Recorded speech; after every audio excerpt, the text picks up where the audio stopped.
За границей я первый раз в жизни, не считая курортов.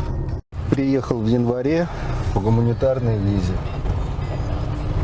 в связи с политическими событиями в стране. Вот, и заметил одну особенность. Помните шутку в Беларуси 2020 года? Не судим, не белорус. Сейчас из практики могу воспроизвести новую шутку. Здесь в эмиграции белорусы, знакомясь друг с другом, не только представляются, но еще добавляют номер статьи. Skręć w prawo. Печально, но Następnie факт. skręć. Что вы можете сказать, вот как человек, который никогда не видел, скажем так, европейские страны? Ну, в общем, меня впечатлили дороги, организация дорожного движения. Очень хорошо развито транспортное сообщение, торговля. Очень хорошо развито ночные магазины. Не как в Беларуси 1, 2, 3 на город, а практически в каждом районе. Za 300 metrów. Есть Zajmij lewy pas. круглосуточные сетевые магазины.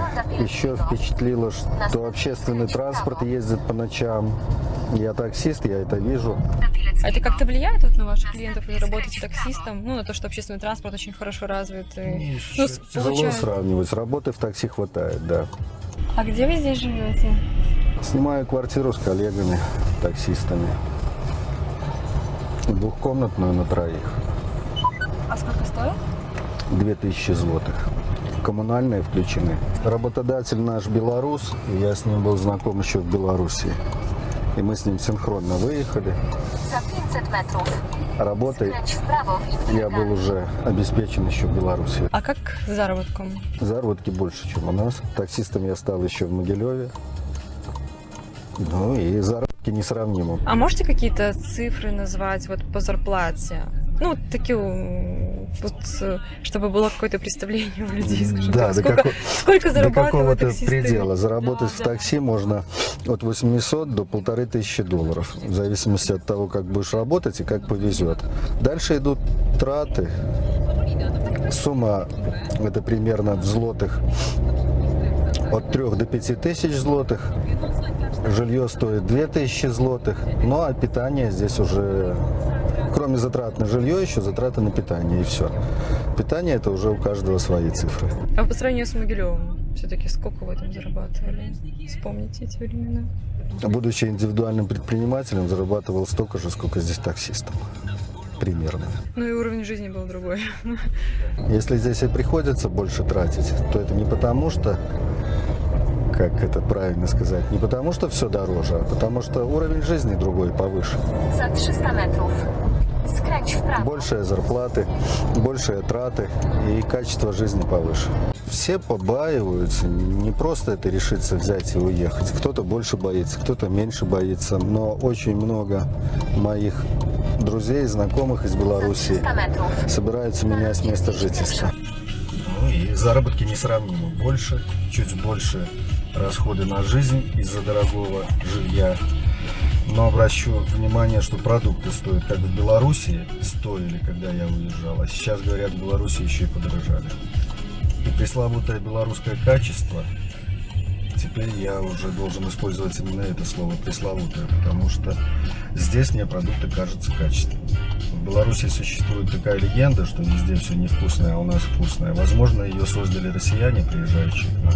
Но здесь качество и молочки, и мясных продуктов не хуже, а порой даже и лучше. Многих что-то сдерживает, сложности в получении визы, сложности в пересечении границы. У многих друзей моего поколения, пожилые родители, нужно ухаживать, нельзя оставить одних.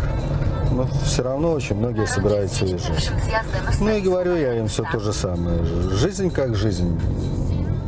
Лучше, чем в Белоруссии. В бытовом плане ничем не отличается. Работаешь, кушаешь, спишь, гуляешь. Все тоже, как и у нас. А где вы гуляете? Расскажите про свои любимые места в Варшаве. Они уже 100% должны были появиться за это время. Да. Мне очень нравится старинная архитектура. И в Варшаве достаточно мест, где это можно посмотреть. Прежде всего, это Старое Место. Это Старый город. Старый город, что ли? Да, это старый город. Там очень много красивых старинных зданий. И вообще это, наверное, самая главная туристическая точка Варшавы. И плюс еще много других мест. Королевский дворец в Виланове, Лазинский парк, Лазинки. Здесь много чего есть посмотреть, а я еще не все посмотрел. У меня еще много чего впереди. На первое время же было страшно, правда, общаться, ну, как-то выстраивать коммуникацию, особенно с поляками. Тяжеловато, да. Но выстраивал, и вот выстроил. Не знаю, как это получилось, но получилось. То есть вы уже через 2 месяца чувствуете себя, ну, очень спокойно, да? То есть уже понимаете язык, и можете, ну, разговаривать, в принципе, ну, на довольно таком нормальном разговорном. Да, примерно 2 месяца, и я уже не чувствовал языкового барьера. А вот спокойно я себя почувствовал здесь сразу. В общем, здесь мне лучше.